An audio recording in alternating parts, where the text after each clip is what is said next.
नमस्ते बच्चों। Amu and you channel पर आप सबका प्यार भरा स्वागत। हर बार की तरह मैं अमू आप लोगों के लिए एक बड़ी प्यारी सी कहानी लेकर आई हूं। प्यारी सी कहानी जो बहुत अच्छी सीख भी हमको देती है। इस कहानी में हमको जो सीखने को मिलता है वो तो आपको कहानी सुनने के बाद पता चलेगा। कहानी का नाम क्या है? घमंडी राजकुमार और सूर्य वृक्ष। घमंडी राजकुमार और सूर्य वृक्ष की कहानी आइए मैं आपको सुनाती हूँ। बहुत दिनों पहले की बात है। एक बड़ा ही सुंदर खुशहाल राज्य था जिसका एक बहुत ही अच्छा न्यायप्रिय शासक था, राजा था, जिसके के एक बहुत ही प्यारा युवराज था। वह युवराज बहुत ही तेज बुद्धि था। राजकुमार इतना तेज बुद्धि था कि जब तक उसकी उम्र मात्र 10 वर्ष की हुई कि वो अपनी बुद्धि में पूरे राज्य के मंत्रियों से भी ज्यादा अच्छा सोचने लगा, ज्यादा चमत्कारी बुद्धि दिखाने लगा। ऐसी समझदारी तो राज्य के किसी मंत्री में थी ही नहीं जितनी समझदारी राजा का यह युवराज राजकुमार दिखाता। जब राजकुमार 20 वर्ष का हुआ, पूरे राज्य में सबसे अधिक शक्तिशाली और बुद्धिमान निसंदेह रूप से घोषित कर दिया गया। सब लोग उसकी समझदारी और उसके शक्ति की तारीफ करते। कितना वीर है, कोई उसके आगे टिक ही नहीं सकता। कितनी उसमें बुद्धि है, उसकी बुद्धिमानी का तो हर कोई लोहा मानता। सब उसकी वाह वाह करते। राजा और रानी ऐसा देखते, सुनते और गर्व से उनका सीना फूल जाता। इतनी खूबियों के बावजूद राजकुमार में एक अवगुण था और वह अवगुण बड़ा ही नुकसान पहुंचाने वाला हानिकारक अवगुण था। वह था घमंड। राजकुमार को अपनी शक्ति और बुद्धि का बड़ा ही घमंड था। वह मानता था कि उसकी शक्ति और बुद्धि के आगे पूरी दुनिया का कोई भी व्यक्ति टिक नहीं सकता। उसके इस घमंड को और भी ज्यादा जोर कौन बनाता? राजकुमार के माँ बाप। इतनी तारीफों के पुल बांधते अपने बेटे के, अपने राजकुमार के, कि राजकुमार सुन सुनकर और भी अधिक घमंडी बन जाता। एक दिन राजकुमार ने अपने पिता से कहा, महाराज, मुझे लगता है कि मैं इतना शक्तिशाली और बुद्धिमान हूं कि मुझे सूर्य जैसे कपड़े पहनने चाहिए। सुनहरे कपड़ों में मुझे सूर्य जैसा दिखना चाहिए, क्योंकि सूर्य ही सबसे अधिक महान और शक्तिशाली है। तो मैं भी सूर्य से कहीं कम नहीं हूं, इसलिए मुझे सूर्य जैसा दिखना चाहिए। राजा को ये बात बड़ी पसंद आई।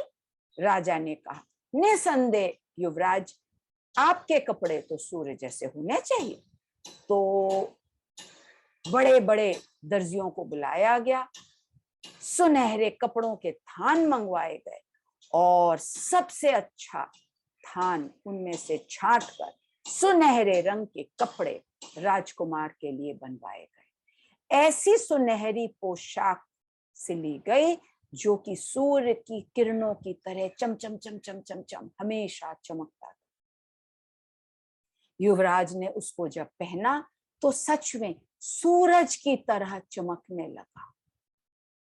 राजकुमार उस पोशाक को पहनकर बहुत खुश हुआ और बोला, देखो, मैं सूर्य की भांति लगता हूं, नहीं क्या? हाँ, आप बिल्कुल सूर्य जैसे लगते हैं। आसपास के सभी मंत्रियों ने कहा, यहाँ तक कि राजा रानी ने भी कहा। तब राजकुमार ने कहा, मैं सूर्य जैसा ही महान और शक्तिशाली हूं, और अब तो सूर्य जैसा दिखता भी हूं। रानी ने यह देखकर राजकुमार को एक उम्दा नस्ल का सफेद घोड़ा भेंट किया। उस घोड़े पर बैठकर राजकुमार हवा की गति से भागता। उसको ऐसे भागते देखकर चमचमाती पोशाक में सूर्य जैसा दिखता, और राज्य के सभी लोग उसे क्या कहते? सूर्य रक्षक, अर्थात वह सूर्य जैसा रक्षक कहलाने लगा। एक रात को जब राजकुमार गहरी नींद में था, तो उसने एक अजीब सपना देखा। उस सपने में एक व्यक्ति उसके सामने आया। ऊपर से नीचे तक सफेद पोशाक पहने वह व्यक्ति राजकुमार के सामने आकर खड़ा हो गया और राजकुमार की नाम लेकर बुलाने लगा। राजकुमार ने आंखें खोली। नींद में ही आंखें खोली तो उस सफेद पोश व्यक्ति ने कहा, हे राजकुमार, तुम क्या अपने आप को सबसे अधिक शक्तिशाली और महान मानते हो? सूर्य जैसा? हाँ, यकीनन मैं हूं सूर्य जैसा शक्तिशाली और महान, मैं यकीनन हूं। सब कहा किसने? राजकुमार ने। तब सफेद पोश व्यक्ति ने कहा, अच्छा, बड़ी अच्छी बात है। तब तो जाओ और जाकर सूर्य वृक्ष का पता करो और वहां पहुंचकर उसका सुनहरा फल तोड़ के लाओ। ऐसा अगर तुमने किया तब तुम अपनी महानता और शक्ति का सही परिचय दे पाओगे, और तब वाकई संसार तुम्हें सूर्य जैसा शक्तिशाली और महान मानेगी। अब राजकुमार तो बहुत ज्यादा उतावला था कि अब तो मेरे पास मेरी शक्ति और महानता को साबित करने का जरिया भी मिल गया है। जल्दी से सुबह उठा और अपने माता पिता से कहा कि महाराज, मैं जाना चाहता हूं, सूर्य वृक्ष की तलाश में जाना चाहता हूं। सूर्य वृक्ष से सुनहरा फल तोड़कर मैं दुनिया के सामने यह साबित करना चाहता हूं कि मैं दुनिया में सूर्य जैसा ही शक्तिशाली और महान हूं। राजा ने कहा, ऐसा क्यों? ये तुमको किसने बताया? तो युवराज ने राजा और रानी को अपने सपने के बारे में बताया। राजा और रानी ने सुना और कहा, ठीक है, अगर तुमको ऐसा ही लगता है तो हमें विश्वास है कि तुम अवश्य अपने को साबित कर पाओगे कि तुम दुनिया में सूर्य जैसे ही शक्तिशाली और महान। सूर्य वृक्ष से सुनहरा फल तुम अवश्य तोड़ पाओगे। जाओ। ऐसा सुनना था कि अपने माता पिता की आज्ञा लेकर युवराज अपने सफेद घोड़े पर सवार चल पड़ा। हवा की गति से वो घोड़ा दौड़ने लगा और चलते चलते चलते चलते बड़े दिनों बाद रास्ते में उसको एक मंक मिला, एक साधु मिला।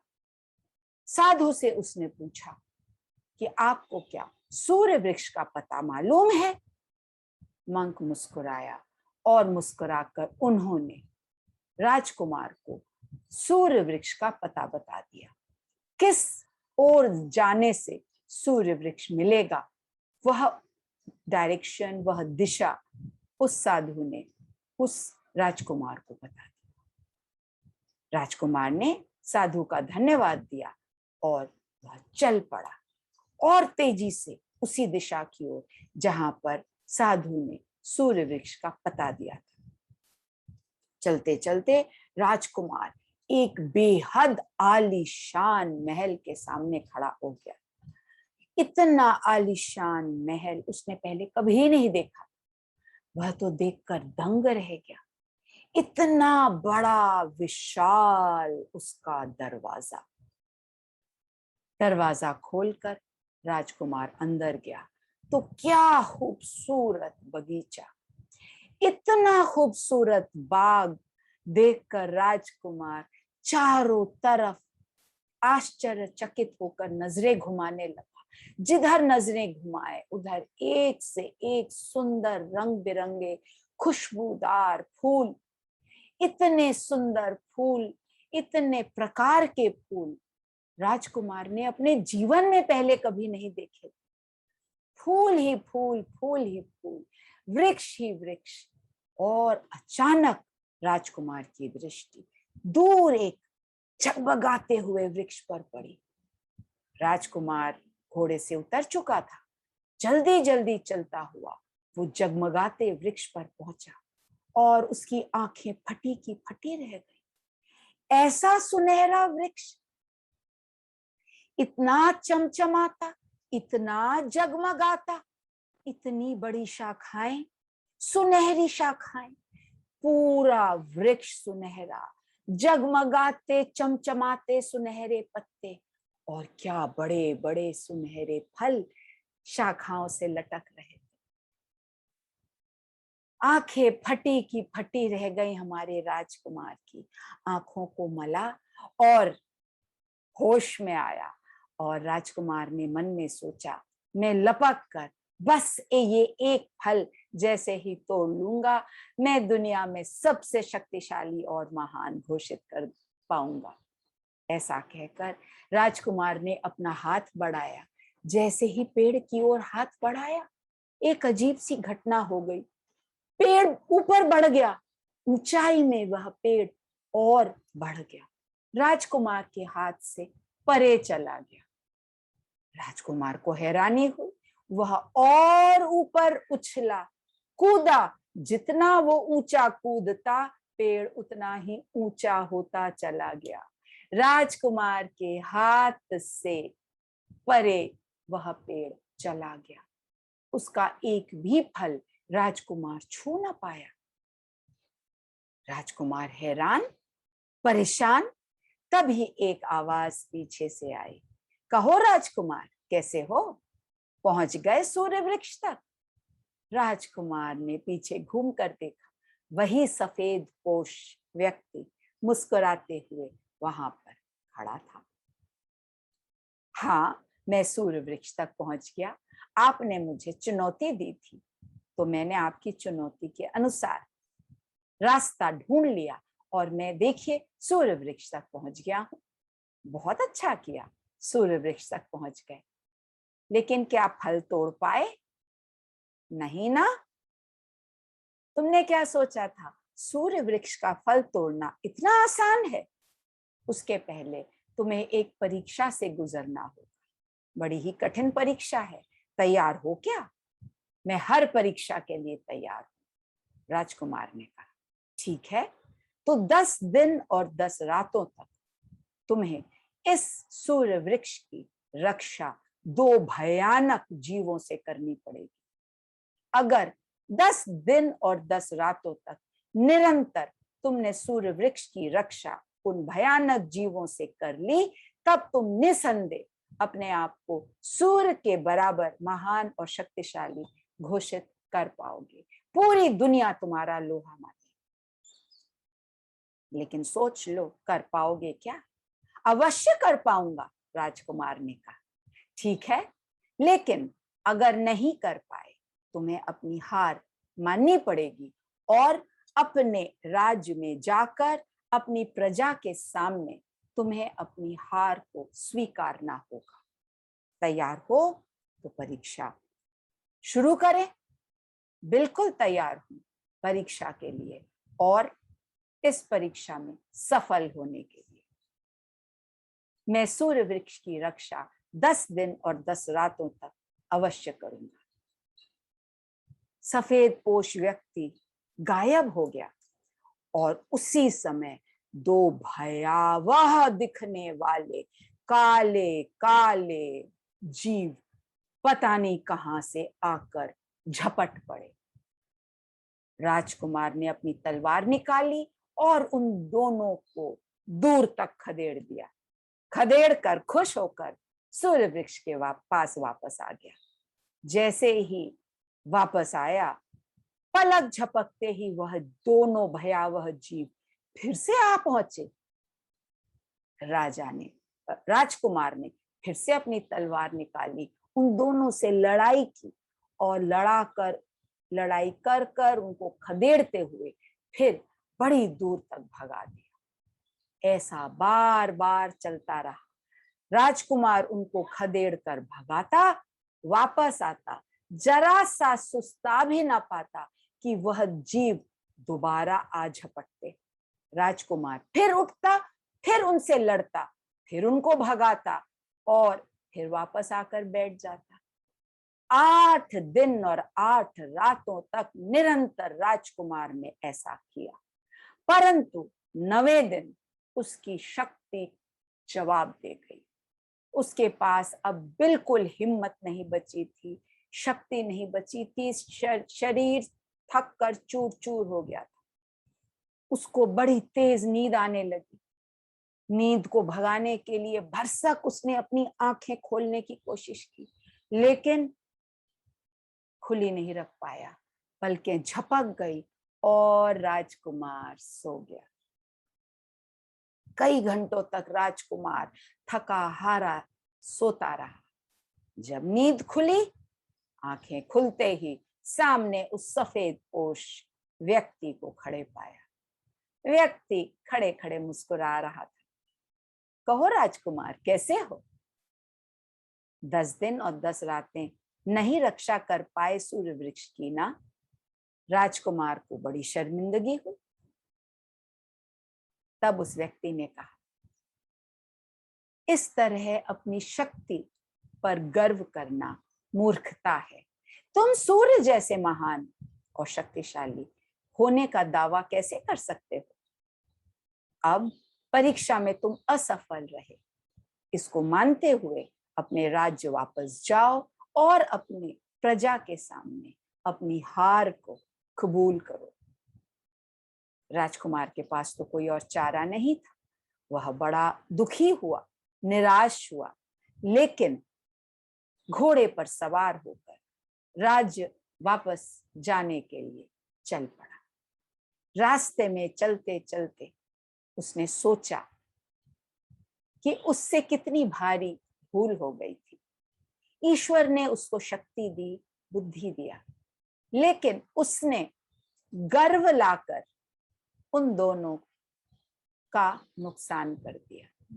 शक्ति और बुद्धि का प्रयोग करना हमारे हाथ में है, सदुपयोग करना हमारे हाथ में है, लेकिन अगर हम घमंड उसमें लेकर आते हैं तो अवश्य ही हम अपना ही नुकसान कर बैठते हैं। यह बात राजकुमार को समझ में आ गई। राज्य में पहुंचते ही उसने सबके सामने राज दरबार में अपनी हार मानी, अपनी गलती को स्वीकारा और हाथ जोड़कर कहा कि मेरे इस घमंड ने मुझे एक बहुत बड़ी सीख दी है। मैं आप लोगों के जैसा ही हूं। सूर्य देवता की बराबरी भला मैं कैसे कर सकता हूं? हमेशा मैं वीर बने रहने का प्रयत्न करूंगा, निरंतर अपनी बुद्धि और शक्ति का सदुपयोग करूंगा, जिससे मैं नवाजा गया। ऐसा कहकर राजकुमार ने सबके सामने हाथ जोड़े और कहा कि गर्व हमेशा असफलता के पहले पहुंच जाता है, असफलता का ऐलान करने के लिए। इसीलिए हमें कभी भी गर्व नहीं करना चाहिए। गर्व नहीं बल्कि घमंड नहीं करना चाहिए। घमंड अगर हम करेंगे तो असफलता निश्चित है। इतनी भारी सीख राजकुमार को मिली और राजकुमार के साथ आप सबको मिली, हम सबको मिली। घमंड बहुत ही हानिकारक बला है, उससे दूर रहना ही अच्छा है। जितने गुण हम में है उनका सदुपयोग करें, अवगुणों को अपने पास भी फटकने ना दें। घमंड अवगुणों में सर्वोपरि है, हमेशा हमारा नुकसान ही करेगा। कहानी अच्छी लगी? लाइक शेयर सब्सक्राइब करिए बच्चों, बेल आइकॉन को प्लीज प्रेस करिएगा, और कभी भी घमंड को अपने पास फटकने भी मत दीजिएगा। अच्छे बने रहिए। कहानी सुनने के लिए बहुत बहुत धन्यवाद। मैं दूसरी कहानी लेकर जल्दी ही आपके पास फिर आऊंगी। तब तक के लिए नमस्ते बच्चों।